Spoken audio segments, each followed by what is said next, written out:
그 다음 줄 엥겔스는 50년 후에 슈트린너의 연필 스케치를 그려서 좋은 친구였다고 이제 회고할 정도로 몇 년 선배였던, 로렌스가 실수한 것 같은데 몇 년 선배가 아니에요. 그러니까 14년 차이 납니다. 슈트린너에게 깊은 인상을 받았을 것이다. 엥겔스는 막스에게 보낸 편지에서 슈트린너가 분명히 이 베를린 그 자유인 그룹이죠. 자유인 중에서 가장 재능이 뛰어나고 독립적이며 부지런한 사람이었기에 유일자와 그의 소유는 분명히 그들이 주목할 만한 가치가 있는 그 책의 사본을 막스에게 보내겠다고 약속했다. 이 경우 자유인은 다가오는 혁명을 준비하기 위해 매일 히펠이라고 하는 사람이 운영했던 이제 주점이죠. 그 포도주 주점에서 모였던 급진적인 베를린 언론인, 시인, 철학자 모임을 가리켰다. 사실상 이들은 한때 막스가 주요 회원으로 활동했던 브루노 바우어의 그 밑에 있던 그 모임이죠. 박사 모임 마지막 잔재였다. 쭉 넘어가시고요. 그 다음에 아까 그 스케치한 그 그림은 잠깐 설명을 드렸고, 쪽수로는 11쪽으로 가시면 됩니다. 1842년 가을에 슈트리너를 만난 직후 엥겔스는 투박한 잉크 스케치로 자유인의 저녁이 어땠을지를 시각적으로 보여주었다. 급진적 해결주자들, 괴펜, 루게, 루텐브루크 등은 다양하게 취해 있는 논쟁을 벌이고 있다. 카페의 혼란 속에서 슈트리너의 모습만 조용히 물러서 있다. 엥겔스의 이 스케치는 슈트리너의 성격을 잘 포착했다. 왜냐하면 그것은 평온한 정신의 초상이 아니라 초연하고 성찰적인 정신의 초상이며, 분노가 아니라 비꼬는 정신이고 풍자적 정신이라기보다는 덜 씁쓸한 정신이며 도겁한, 그 다음에 영업한에서 돋보이는 것은 바로 이와 같은 정신이기 때문이다. 그래서 이 스케치가 중요하다, 뭐 이런 얘기죠. 자유인들 중에서 슈트리너는 당시 몇 편의 논문을 쓴 저자이자 베를린 대학, 지금 슌볼트 대학인가요? 거기 박사학위에 낙제한 후보로 알려져 있었다. 유일자 그의 소유의 등장은 충격으로 다가왔다. 왜냐하면 그 책은 슈트리너를 자신들과 많은 공통점을 가지고 있는 것처럼 보였던 바로 그 사람들의 가장 강력한 적으로 즉시 자리매김했기 때문이다. 공산주의자들, 아까 봤던 모제스 헤스 같은 사람, 비판 철학자들, 브루노 바우어 같은 사람, 인본주의자들, 포여바 같은 사람, 그리고 모든 계급의 개혁가들은 슈트리너의 철학에 공격받았는데 엥겔스는 이 철학을 자기중심성이라고 이제 불렀다. 그 에고이즘을 저는 이렇게 번역을 했습니다. 그 이유는 그 뒤에 쭉 써놨어요. 막스에게 보낸 같은 편지에서 엥겔스는 이 철학의 극단적인 성질을 잘 알고 있었다. 엥겔스는 슈트리너가 실제로 오늘날 사회와 오늘날 인간의 본질을 포착했다고 판단했고, 이 책 독일 이데올로기, 이것은 그에 대한 해답을 제시해야 한다고 생각했다. 이렇게 발전한 대답이 독일 이데올로기에 포함되었다. 슈트리너의 책에 대한 이 욕설적이고 철저한 반박은 슈트리너의 책 자체보다 더 많은 페이지를 채웠다. 그리고 이샤 벌린이라고 하는 사람이 묘사한 것처럼 출판되지 않은 독일 이데올로기에서 슈트리너는 500쪽에 달하는 가혹한 조롱과 모욕으로 추적당하고 있다라고 했습니다. 지금 조금 전에 보셨던 이병철 선생님이 번역하셨죠, 이거. 막스와 엥겔스 외에도 많은 사람들이 서둘러 슈트리너의 논제에 대한 반박문을 출판했다. 젊은 해결자들 사이에서 브루노 바우어, 아르노트 루게, 모제스 헤스, 심지어 호에와조차도 슈트리너의 위협적인 자기중심성 학설에 맞서기 위해 힘을 합쳤다. 하지만 사변적 흥보는 짧았지만 격렬했고 1848년도에 이때 혁명이 일어나는데 이 정치적 사건은 그 이전의 철학적 투쟁의 흔적을 지워버렸다. 그래서 슈트리너의 연구는 언론에서 사선되지는 않았지만 확실히 연구의 초기 단계에서는 죽어 있었다. 슈트리너 자신은 그의 뛰어난 작품이 출판된 지 12년 후에 56년도죠. 무명과 빈곤 속에서 죽었다. 그의 후기 작품은 몇 개뿐이었고 실망스러웠다. 알다시피 이 사람은 아담 스미스의 국부론도 했죠. 독일어로. 유일자가 그의 소유가 처음 나온 지 39년 후인 1887년, 이것도 로렌스가 약간 착오가 있는 것 같아요. 그거는 뭐 밑에 주석을 보시면 됩니다. 독일을 좋아하는 사람이 된 스콜랜드 출신 그 시인 존 헨리 맥케이는 우연히 랑게라고 하는 사람의 유책에서 슈트린에 관한 간략한 인용문을 읽었다. 그 일부 내용은 다음과 같다. 독일 문학에서 자기중심성을 무모하고 논리적으로 가장 많이 설교한 사람인 막스 슈트리너는 포여바와 뚜렷하게 대조되는 인물이다. 맥케이의 호기심은 1년 후에 유일자가 그의 소유의 복사본을 확보하면서 충족되었다. 그는 즉시 슈트리너의 제자가 되었고 훗날 그가 주장했듯이 거의 혼자서 슈트리너의 르네상스라고 불리는 것을 촉발시켰다. 1900년이 되자 슈트리너는 철학적 유행 그 이상의 존재가 되었지만 그는 여전히 중요한 인물과는 거리가 멀었다. 슈트리너의 부활은 니체의 발견과 동시에 일어났으며 제가 알기로는 니체가 1844년생이죠. 그러니까 1844년도에 이 책이 나오고 같은 해에 태어났죠, 니체가. 슈트리너는 원신 니체의 역할을 했다. 칼 레비트, 이분은 알아보니까 한국에도 와서만요. 칼 레비트라고 해서 65년 동안 말했듯이 슈트리너는 니체가 자신의 무기를 얻은 지적 병기고라고 주장할 정도로 니체와 자주 비교되어 왔다. 또 뭐 논란이 많습니다. 뭐 책을 읽었는지 안 읽었는지. 지금까지 밝혀진 거는 니체가 슈트리너의 책을 읽진 않았다라고 결론이 났습니다. 실제로 13페이지로 가세요. 실제로 그들은 많은 공통점을 가지고 있다. 아나키에 대한 대중의 관심은 또한 슈트리너의 부활을 재촉했다. 1888년에 슈트리너를 현대 아나키즘의 선구자라고 선언한 사람이 바로 엥겔스 자신이 아니었던가. 유일자가 그의 소유의 출판 역사는 첫 번째 슈트리너의 부활의 힘을 증명한다. 1900년도부터 1929년 사이에 49개 판본이 출간되었다. 이 중 독일어 판본이 14개, 나머지 번역본으로 러시아 판본 10개, 일본어 판본 7개, 영어 판본 6개가 있었다. 나머지 판본은 프랑스어, 스페인어, 이탈리아, 네덜란드어, 폴란드어로 출판되었다.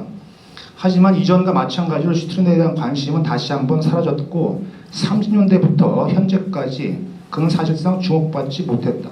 그를 아는 소수의 사람들 사이에서도 의견이 극명하게 갈렸다. 이들 중 대부분은 슈트리너는 그다지 중요한 사상가도 그다지 흥미로운 사상가도 아니었다는 제임스 졸의 말에 동의했을 것이다. 하지만 그 시기에는 슈트리너의 취지를 더 잘 이해한 사람들이 몇몇 있었다. 그게 이제 1939년에 시드니 후크는 막스와 슈트리너 사이의 이친 논쟁은 가능한 한 모든 윤리체계나 공공도덕의 근본적인 문제와 관련이 있다고 지적했고 1939년도에 이사야 벌린이라고 하는 사람이 프롤레타리아의 소외론은 막스보다 적어도 1년 전에 막스 슈트리너가 발표했다고 지적했다. 하지만 이러한 목소리는 소수에 불과했다. 그러던 중 1968년에 1929년 이후 처음으로 유일자와 그의 소유의 새로운 도어판이 등장했다.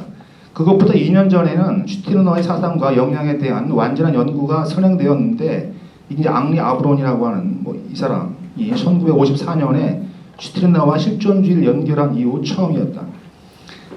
케임브리지의 존 캐놀 교수가 새로운 영어 판본을 편집했고 도버 출판사에서 바인턴이라고 하는 사람이 영어본을 재발행했습니다. 1971년도에 패터슨이 니힐리스틱 에고이스트라고 하는 영어로 된 슈트리너의 철학에 대한 최초의 포괄적 연구가 출판되었다. 또한 슈트리너의 몇몇 제자들은 윌리엄 브라질의 저서 영헤겔리안과 데이비드 맥렐란 이 사람이 쓴 영헤겔리안 그 다음에 칼 막스 이 출판에 고무되었다. 이 두 저서 모두 막스 슈트리너의 사상에 상당한 관심을 기울였다. 우리는 슈트리너에 대한 또 다른 관심의 시작을 목격하고 있는 것일까? 위에서 언급했듯이 슈트리너와 유일자와 그의 소유의 초기 출판은 큰 흥분을 불러일으켰지만 그 흥분은 여전히 청년 해결학파의 좁은 범위 안에서만 머물러 있었다. 확실히 시드니 후크가 묘사했듯이 이 책은 그의 이전 전우들 사이에서 폭탄처럼 폭발했다. 특히 유일자 그의 소유가 칼 막스의 작업에 미친 영향은 아직 완전히 평가되지 않았다. 세기가 바뀌면서 슈테르너의 책이 다시 등장하자 덜 흥미롭기는 하지만 더 광범위한 반응이 일어났다. 그 당시의 영향력은 최근 한스 헬림스의 연구인 묘책에서 볼 수 있듯이 철학적이라기보다는 정치적이었다.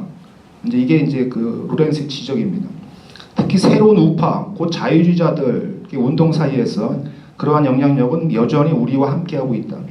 현재 칼 막스의 초기 저작에 대한 지속적인 관심은 철학사에서 슈트르의 역할을 재조명하는 계기가 될 수 있다. 그러나 슈트르의 사상에 대한 관심의 부활은 현재 관심의 대상이 되는 것이 무엇이든 또는 누구든 간에 실제적이든 상상적이든 수많은 연관성에 의해 유발될 수 있지만 그의 사상은 사상의 고유한 장점 때문에 지속되어 왔다. 이게 이제 로렌스의 주장이죠. 그는 막스는 니체의 선구자 수준으로 완전히 격화될 수 없으며 프란츠 메링이 말했듯이 그를 해겔 철학의 마지막 분파로 평가할 수도 없다. 물론 이 말이 메링이 의도한 것 이상을 나타낸다고 이해하지 않는 한 말이다. 패터슨은 그의 광범위한 연구에서 우리가 지속적으로 주목해야 할 슈티르너의 주요 주장은 급진적 무신론자의 발전과 자기 이해에 대한 그의 독특한 공헌에서 비롯된다고 제안한다. 이것은 매우 적절한 지적이다. 왜냐하면 슈티르너의 무신론은 모든 기존 사상과 비판적으로 대면하게 만들었고 슈티르너가 우리의 철학적 관심을 끌 수 있는 것은 그가 우리에게 완전한 무신론의 결과를 직접 바라보도록 강요할 수 있는 그의 능력 덕분이기 때문이다. 1827년 봄 학기에 포여바와 슈티르너는 모두 해겔의 종교 강의에 참석했고 가을에 다시 그의 해겔이죠. 철학사 강의에 등록했다. 시간이 지나자 그들은 같은 결론을 내렸다. 곧 해겔은 신학자였다. 포여바가 1843년에 내린 사변적 철학은 진실되고 일관되며 합리적 신학이라는 판단은 리아르크 크로노의 해겔의 철학은 그 자체로 사변적 종교 즉 변증법으로 표현된 기독교라는 주장을 뒷받침한다. 그러나 포여바가 해겔 정신을 이상화한 신으로 신을 소외된 인간으로 발견함으로써 자신이 발전하고 있다고 생각한 반면에 슈티르너는 다른 결론을 도출했다.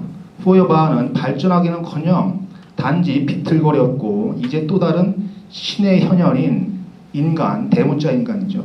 를 경건하게 바라보게 되었다. 모든 신자의 자세는 동일하기 때문에 거룩한 존재를 정신, 신, 인간 혹은 국가라고 부르든 슈티르너에게는 실제로 별다른 차이가 없었다. 슈티르너는 포여바에게 이렇게 대답했다. 그 다음 그거는 일자의 소위에 그 나와 있는 글인데요. 잠깐 보죠. 최고의 본질은 인간의 본질일 수도 있지만 정확히는 단지 최고의 본질은 인간의 본질이지 인간 그 자신은 아니기 때문이다. 그래서 우리가 최고의 본질을 인간 외부에서 보고 그것을 신으로 인지하든 아니면 인간 내부에서 발견하고 그것을 인간의 본질 혹은 인간이라고 부르든 그것은 나와 무관한 일이다. 나는 신도 아니고 인간도 아니며 최고의 본질도 아니고 나의 본질도 아니다. 그러니 전체적으로 보아 내가 그 본질이 내 안에 있다고 생각하든 내 밖에 있다고 생각하든 매 한 가지이다.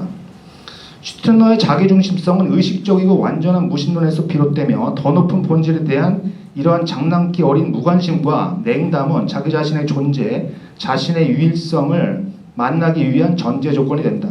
소외되지 않은 자기 소유의 즐거움은 초자연적인 것을 얼마나 거부하느냐에 달려있다. 의식적인 경건하지 않음, 모든 형태의 신성한 것에 대한 거부, 불경함, 비도덕성은 자기 만족의 열쇠를 제공한다. 사색가가 자신의 생각에 대한 소유를 포기할 때마다 초자연적인 것이 나타나며 그 결과 이러한 추상적인 본질은 존재론의 역할을 맡을 준비를 한다. 심리적으로 구체적인 실체로서의 인간, 신, 인류, 국가, 진리와 같은 추상적 본질들은 개별 사색가 위에서 서서 섬김과 숭배를 요구하며 그들과 대립한다. 간단히 말해서 그것들은 그들의 창조주에 대항했다. 포여바는 신을 인간의 소외된 본질로 묘사했을 때 이 원리를 이해했지만 그는 이 논리를 최종 목적지까지 추구하여 인간이 개별적인 나의 소외된 본질이라고 주장하는 데는 실패했다. 포여바에 의해 사람들은 신에 대한 종속에서 해방되어 인간을 섬기도록 강요받게 되었을 뿐이다. 오직 신으로부터 인간으로서의 신인 그리스도로 곧 포여바의 신으로서의 인간에 이르기까지 신의 거처를 제외하고는 아무것도 변하지 않았다. 슈트리너가 결론 지었듯이 인간다운 종교는 기독교다운 종교의 최후의 변신일 뿐이다. 아퀴나스의 초월적 신이 헤겔에게서 육화되고 포여바에게서 인간화하였을 때 마지막 단계를 거쳐 개인을 필요한 신으로 선언하는 것은 슈트리너의 몫으로 남았다. 아퀴나스에게 신이 유일한 존재의 전제이고 헤겔에게 그 전제는 결정을 기다리는 특징 없는 신이고 포여바에게는 인간이라면 슈트리너에게 그것은 유일한 나, 즉 유일자가 된다. 잠깐 읽어보죠. 나로서의 나 자신을 전제하는 전제에서 출발한다.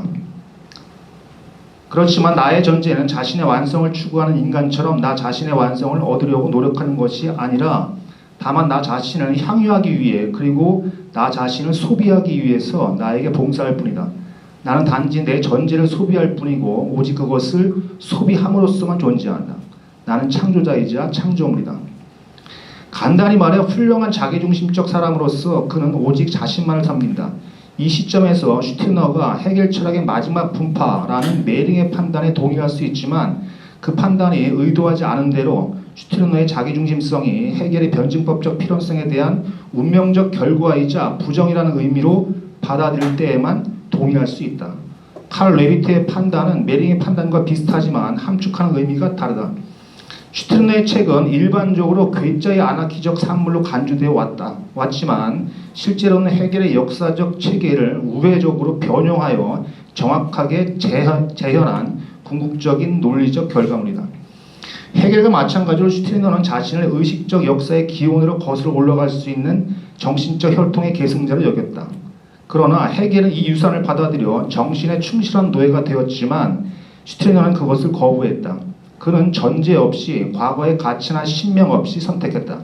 유일자가 그의 소유의 마지막 문단은 다음과 같습니다. 나는 내심의 소유자이다. 그것도 내가 내 자신을 유일한 나로 알고 있을 때 그렇다. 유일한 나 속에서 소유자 자신은 자신이 태어난 창조와 기쁨으로 되돌아간다. 그것이 신이든 인간이든 내 위에 있는 더 높은 모든 본질은 나의 유일성이라고 하는 의식을 약하게 한다. 게다가 그런 것들은 내가 유일하다는 이 자각의 태양 앞에서만 무색해진다. 내가 나의 해야 할 일을 나 자신이 유일한 내가 결정한다면 그 다음에 내가 마땅히 해야 할 일을 나 자신을 소비하는 덧없는 사람, 죽음을 면할 수 없는 창조자가 결정한다면 그러면 나는 다음과 같이 말할 수도 있다. 그 무엇도 내가 마땅히 해야 할 일을 결정하지 않는다. 이러한 급진적인 부정, 최후의 악마적인 부정은 시작이 될 수도 있고 끝이 될 수도 있다. 슈트리너는 니체의 긍정이나 역사에서 이성의 역할에 대한 실존주의자의 종언을 준비한다. 이게 이제 그 발표한 마지막이고요. 그 뒤에 글은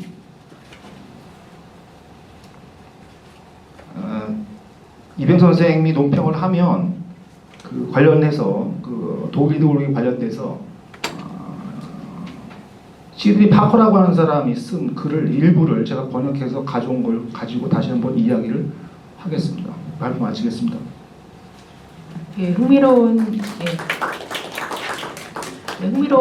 발표 잘 들었습니다. 저는 사실 슈트리너에 대해서 잘 몰랐는데 오늘 발표를 들으면서 특히 급진적인 부정, 니체의 긍정이나 역사에서 이성 역할에 대한 실존주의자의 종을 준비한다는 말이 굉장히 인상 깊었고 막시즘에 있어서 헤겔과의 연관성, 헤겔의 유산들을 어떻게 이해할 것인가에 대한 슈트리너식의 어쨌든 그런 논의들이 막시즘 그다음에 지금 뭐 기본소득 이런 것들에 대한 이야기들도 와가고 있는데 그런 커뮤니즘이라든지 이런 것들을 재해석하는데 되게 중요한 원천이 될 것 같다는 제 짧지만 그런 소감을 남겨봅니다.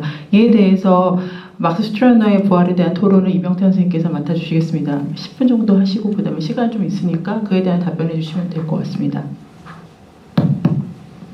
예, 이병태입니다. 정말 논평문을 준비하긴 했는데요. 다 읽지는 않고 간략하게 몇 가지 짚고 이야기를 하도록 하겠습니다. 이제 이게 어쨌든 발표문이 박종성 선생이 손수 쓴 글이 아니고 이제 번역문이고, 그리고 또 꽤 오래된 텍스트들이거든요. 그래서 이런 전환의 상상력이라고 하는 대주제를 걸고 있는 이 심포에 걸맞는지가 약간 의아할 수도 있는데, 나름대로 제가 볼 때는 적합하다고 생각을 합니다. 번역문의 형식을 빌고 있지만 사실은 여기 지금 파커라든가 정말 스테펠레비치 이 사람의 생각이 박종성 선생의 생각하고 거의 유사하다고 보고요. 그러니까 번역문을 형태를 빌려서 자기 생각을 표출한 거고, 그다음에 이제 이따 이야기하겠지만 새로운 시대를 위한 철학적 구상이라고 하는, 만약에 이 대주제가 실천적인 것을 염두에 둔다면은 좀 안 어울릴 수도 있지만, 제가 좀 이따 이야기하겠습니다만은 상당히 중요한 문헌학적인 이론적인 전환적인 고민 이런 것들을 함축하고 있다고 봅니다. 그래서 적절한 발표라고 생각을 하고요. 어쨌든 이 두 편의 글은 요지는 그거거든요. 그러니까 독일 이데올로기를 통해서 마르크스가 슈티르너를 너무 잔인하게 잔혹하게 짓밟았다. 실제로 어마어마하게 잔인하죠. 아마 다들 읽어보시면 책으로 쓰여진 악플 이런 느낌입니다. 최악의 조롱인데요. 그래서 읽기가 굉장히 그냥 힘들 정도로 어떻게 마르크스의 평상시 말투랑 너무도 다르다는 느낌이 들 정도로 가혹하거든요. 근데 그런 평가 때문에 이런 이제 거장이 평가를 그렇게 해놓으니까 거의 슈티르너는 마르크스의 조롱에 의해서만 기억되는 그런 사람이 되고 말죠. 근데 이 두 사람의 말도 그렇고 박종성 선생의 평소 의견도 그렇게 짓밟힐 사람이 아니다. 상당한 이 독창성과 이 철학서적으로 개인적으로 발굴해서 이렇게 조망해서 볼 만한 가치가 있는 철학자다라는 이야기죠. 이야기했던 것처럼 니체하고도 연관성이 크고 아나키즘, 그다음에 저는 개인적으로 니체나 아나키즘 이외에 후고에게도 굉장히 큰 영감을 줬을 거라고 짐작합니다. 상당히 유사한 지점들이 많아요. 어쨌든 이제 그런 것들을 발굴을 해야 된다, 이렇게 지금 주장을 하고 있는 거고요. 이 글쓴이도 그렇고 박종성 선생의 평상시 생각도 그렇습니다. 근데 이제 제가 볼 때는 이런 슈티르너에 대한 긍정적 해석도 사실은 문제가 될 수 있는 지점이 있고, 물론 마르크스의 조롱 자체도 문제가 될 수 있는 지점이 있는데, 이 모든 논쟁들을 정리하기 위한 전제가 있는데, 그게 뭐냐면 문헌학적인 정리를 해야 되거든요. 근데 이게 굉장히 복잡하게 꼬여 있습니다.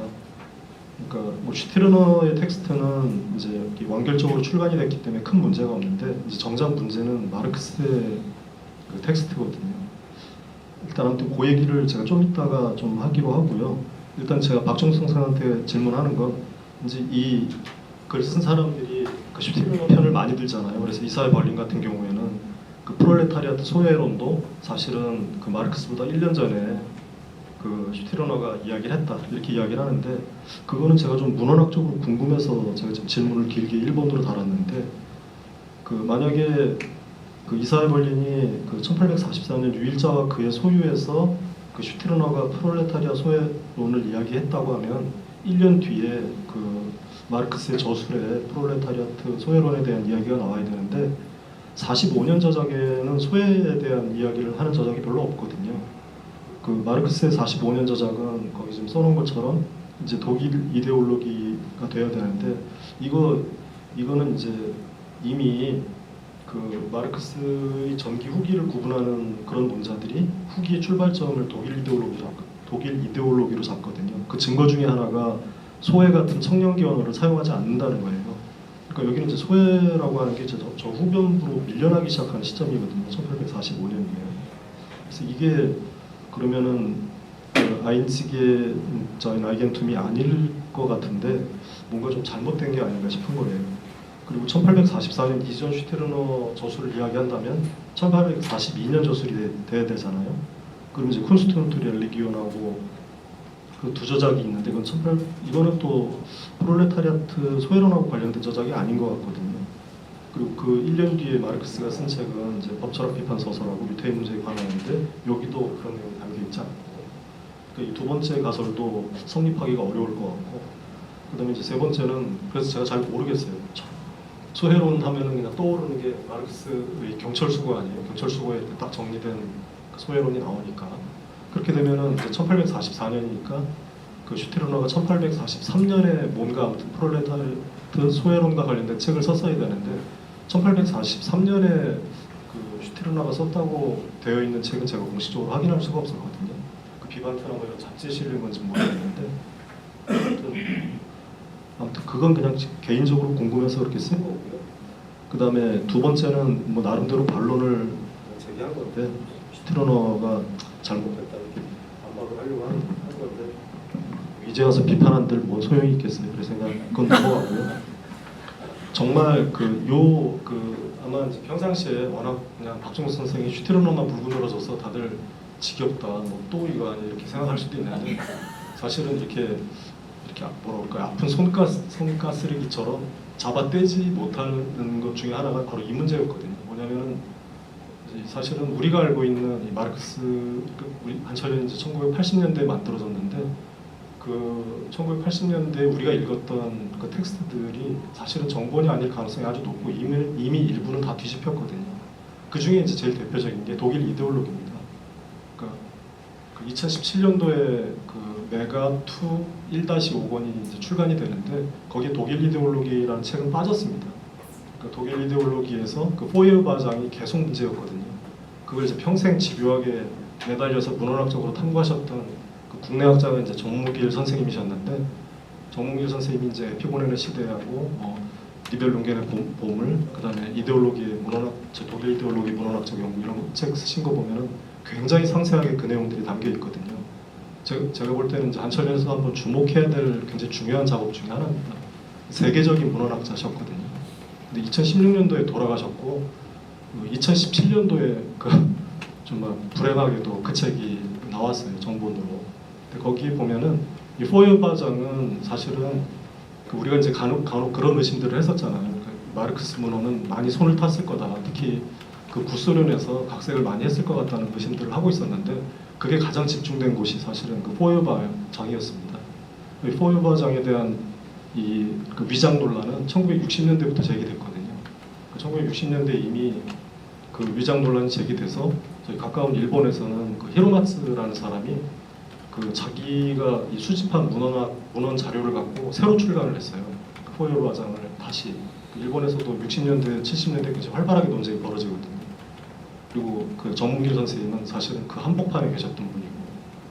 근데 그걸 보면은 이 독일 이제 사적 유물론이 정식화됐다고 하는 그 포이에르바장은 빠져버리고 그거는 이제 위장 논란 때문에 그 어떤 위장 논란이 있었냐면 이 마르크스랑 포이에르바가 계속 이렇게 서간문으로 다른 사람들하고 그 출간에 대한 이야기를 하는데 그 독일 이데올로기라는 책 제목이 나오질 않는 거예요. 그래서 의심을 품은 거죠. 그리고 이 포이에르바장하고 뒤쪽에 나온 그 이제 슈테르너까지 이렇게 전권을 다 읽어보면 이 뭐라 그럴까요? 말투가 맞질 않아요. 그러니까 이게 포이에르바장은 굉장히 단정하고 막 우리가 알고 있는 것처럼 뭐 토대와 상부구조의 관계라든가 이런 굉장히 정연하게 이 비판을 하고 있거든요. 근데 저희 칼그린이나 이제 브루노 바워 부분이나 뭐 슈테르너 넘어가면 개판입니다. 그때부터는 그냥 악플이에요 다. 아무튼 온갖 뭐라 그럴까요? 가능한 모든 모욕적 이 형용사들을 다 동원해서 이제 이 사람들을 까는데 집중하거든요. 논리 같은 게 별로 없고. 그러니까 이게 일관되지가 않죠. 읽어보면 독자들은 그걸 금방 눈치챌 수가 있거든요. 그래서 이걸 분리해서 봐야 되고 그다음에 이 포이에르바장은 사실은 이제 개간지에 실으려고 했던 별도의 문건이라는 게 이제 그런 1980년대 골로비나라는 여성이 처음 이제 증거를 수집해서 제기를 하고요. 그게 나중에 이제 채택이 돼서 2017년도에 그 정본이 나오게 된 거죠. 포이에르바장은 지금 이제 1-5권에 같이 실려 있긴 있는데 사실은 이제 우리가 알고 있는 독일 이데올로기랑은 다른 겁니다. 제목도 바뀌었어요. 독일 이데올로기하고 그다음에 뭐 이러저러한 사람들의 이야기 뭐 이런 식으로 바뀌었거든요. 그래서 이렇게 이제 포이에르바장을 떼고 보면은 사실은 주인공이 남는 게 누구냐면 슈테르너입니다. 슈테르너의 분량이 압도적으로 많거든요. 그러니까 슈테르너의 비중이 굉장히 크고 마르크스가 굉장히 의식을 많이 했던 철학자라는 점이 굉장히 분명해지는 거죠. 근데 이런 거를 보면 사실은 이제 한동안 우리들이 다 마르크스를 덮어섰는데 그 굉장히 큰 과제가 지금 기다리고 있는 겁니다. 독일 이데올로기뿐만이 아니라 경철수고도 마찬가지고요. 자본론도 사실은 마찬가지입니다. 자본론 1권이 이제 마르크스가 생전에 출판한 책인데 그 얼마 전에 그 위르겐 쿠진스키 아들인 토마스 쿠진스키가 우리 그 코로나 때 그 새로 판본을 내놨어요. 그러니까 이제 메가가 편집한 걸 거부하면서 그 독일어 이제 4판에 대한 문제 제기를 하면서 3판을 내놨거든요. 그건 제가 책값이 싸길래 저도 원서를 구입했습니다. 당당하게 3만 원 정도 하길래 그 뒤에 USB까지 주더라고요. PDF 파일도 있으니까 필요하신 분 있으면 말씀하세요. 보내드리겠습니다. 그러니까 온통 어떻게 보면 이 텍스트들이 지금 정돈이 안 되어 있는 셈이죠. 그러니까 이 슈티르너의 문제 제기는 단순히 슈티르너의 복권뿐만이 아니고 마르크스에 대한 뭐 새로운 문제의식 이런 것들을 갖도록 촉구하는 굉장히 중요한 계기라고 생각합니다. 저는 어쨌든 이 박종성 선생에게 항상 응원을 하고 있는데 술을 너무 많이 먹어서 앞으로 할 일이 많아요. 금주를 시켜야 될 것 같습니다. 전 이 정도로 마치겠습니다. 네, 그 염려와 격려가 섞인 토론으로 이해하겠고요. 저도 막시즘에 대해서 포스트유먼적인 관점에서 어떻게 어프로칭할 것인가에 대한 그런 아이디어를 슈트리너가 주었다는 것으로 저는 이해했습니다. 그래서 문헌학적인 연구와 막시즘에 대한 연구가 여전히 필요함을 저희에게 이렇게 말씀해 주신 토론이었던 것 같고요. 그에 관해서 선생님 말씀하실 거 있으시면 3분만 더 주시면 이게 더 시간 5분도 드릴 수 있습니다. 5분 정도 보내드리겠습니다. 그 뒤에 있는 그 글을 기껏 가져왔는데 뭐 안 읽으면 좀 그럴 것 같아서 그 시드니 파커라고 하는 사람이 있으나 아마 영국의 아나키스트일 겁니다. 1985년으로 되어 있는데 제가 다시 찾아보면 1982년도 글인 것 같아요. 다 읽지는 않고요. 그 두 번째 단락부터 한번 그 지금 선생님 말씀하셨기에 그 독일 대오리가 관련된 글, 이 사람이 쓴 글의 일부를 제가 그냥 초역을 해서 가져온 겁니다. 두 번째 단락부터 읽어보죠. 막스 슈트리너에게서 자신과 엥겔스가 정교화하는 과정에 있던 공산주의의 신조의 중요한 반대자를 발견했다는 사실을 알고 분노했다. 따라서 막스와 엥겔스는 1846년에 주로 집필한 독일 이데올로기에서 300페이지가 넘는 분량으로 슈트리너에 대한 맹렬한 공격을 펼쳤다. 한국어판은 215쪽부터 908쪽까지입니다. 그 주석이 달려있죠. 이게 이제 이병철 선생님 번역하신 그 책이 어마어마한 분량이죠. 웨젠 플라이슈만은 이 공격을 악명 높게 오해의 소지가 있는 공격이라고 묘사했다. 한 사람의 인격에 대한 조롱은 그의 사상에 대한 반박과 같지 않을 뿐만 아니라 독자들은 저자들이 적대자가 제기한 문제에 전혀 반응하지 않고 있다는 것을 알고 있다. 의심할 여지 없이 지금까지 쓰여진 논쟁적 비난 중 가장 소화하기 힘든 것 중 하나인 그들의 답변, 독일 이데올로기 전반에 걸쳐 막스와 그의 충실한 동조자는 엥겔스겠죠. 슈트리너에게 너무나 많은 인신공격을 퍼부어 슈트리너의 사상이 불러일으킨 두려움을 감추기보다는 드러내는 역할을 한다. 슈트리너는 철학자들 사이에서 가장 공허하고 가장 얕은 두뇌, 이런 말까지 하는 거죠. 그는 철학적 정신적 공허함을 가지고 있다. 그는 전체 철학적 형제 중에서 가장 약하고 가장 무지한 사람이다. 우리의 신성한 아버지, 철학적 전통에 의해 그에게 전해진 세상에 대한 몇 가지 진부하고 변론적인 속임수를 시도하는 것에만 모든 활동이 제한되어 있다. 편협한 베를린 교사, 실제 교사였죠, 슈트리너가. 이것들은 막스주의 창시자들이 슈트리너에게 적용한 광적인 묘사 중 일부에 불과하다. 그들의 눈에는 다음과 같이 선견지명으로 글을 쓸 수 있는 사람에게는 면죄부가 있을 수 없다는 것이 분명하다. 다음은 슈트리너의 글입니다. 공산주의는 모든 개인적 소유의 폐지를 통해 다른 것, 다시 말해 보편 혹은 집단에 의존하도록 나를 훨씬 더 밀어낸다. 그리고 공산주의가 매우 큰 소리로 국가를 공격하더라도 공산주의가 마음먹은 것은 그 자체로 다시 어떠한 국가, 어떠한 상태, 곧 나의 자유로운 운동을 방해하는 상태, 나를 지배하는 최고의 주권이다. 공산주의는 내가 개별 재산 소유자로부터 경험한 압박에 대해 당연히 반항한다. 그러나 여전히 더 무서운 것은 공산주의가 집단의 손에 건네준 힘이다. 사려 깊은 독자는 슈트리너가 막스와 엥겔스가 그를 묘사하려고 했던 것처럼 지적인 바보라면 왜 그들이 그를 그렇게 길고 비열한 욕설에 굴복시킬 필요가 있다고 생각했는지 궁금해할 것이다. 그 이유는 그들의 허풍에도 불구하고 슈트리너의 개인주의를 사회 구원의 새로운 종교가 가질 수 있는 가장 위험한 적으로 정확하게 보았기 때문이다. 그들의 사회 중심적 교리에서 개인은 사회 전체의 세포적 부분으로 간주되어야 하며 사회 전체의 본질은 신비한 생산력에 도달한 발전 단계에 따라 결정된다는 것이 중요하다. 막스와 엥겔스는 때때로 개인성에 이빨린 말을 하지만 실제로는 사회를 모든 축복이 흘러나오는 일종의 신으로 여긴다. 그러니까 사회는 우리 존재의 근원이자 우리 삶의 뿌리이다. 다시 말해 그들은 우리가 나보다 더 중요하다고 믿는다. 슈티르너는 사회적 인간의 이러한 신격화에 반대한다. 이것이 그가 다음과 같이 말할 때의 의미하는 바이다. 사회는 전혀 나, 주고 빌리고 승인할 수 있는 나가 아니라 우리가 이득을 얻어낼 수 있는 도구나 수단이다. 우리가 사회적 의무를 갖는 것이 아니라 사회가 이해관계를 추구하도록 우리에게 봉사해야 하는 그 이해관계를 단지 지닌다. 그리고 또 우리는 사회에 아무런 희생도 빚지고 있다면 그들은 자유주의자로서 종교적 원리라는 감옥에 갇혀 있으며 이제까지는 국가가 그랬던 것처럼 신성한 사회를 추구하려고 열심히 노력하기 때문이다. 사회, 거기에서 우리가 모든 것을 얻는다. 이 사회는 우리를 사회에 봉사하고 충성하게 만드는 새로운 주인이고 새로운 유령이며 새로운 최고의 존재로구나. 막스와 엥겔스는 진정한 신학적 방식으로 인과적 효능을 경험적 힘으로 유정하고자 하는 추상적 개념에 귀속시켰다. 우리가 복종해야 할 그들의 역사적 변증법은 단순히 사이비 세속적 용어로 재진술된 신의 의지일 뿐이다. 많이 세게 가네요. 그들의 관심은 현재에 존재하는 구체적이고 살아있는 개인이 아니라 무한한 미래에 참된 신자가 성취할 것이라고 그들이 약속하는 어떠한 먼 유토피아의 새로운 인간에 있다.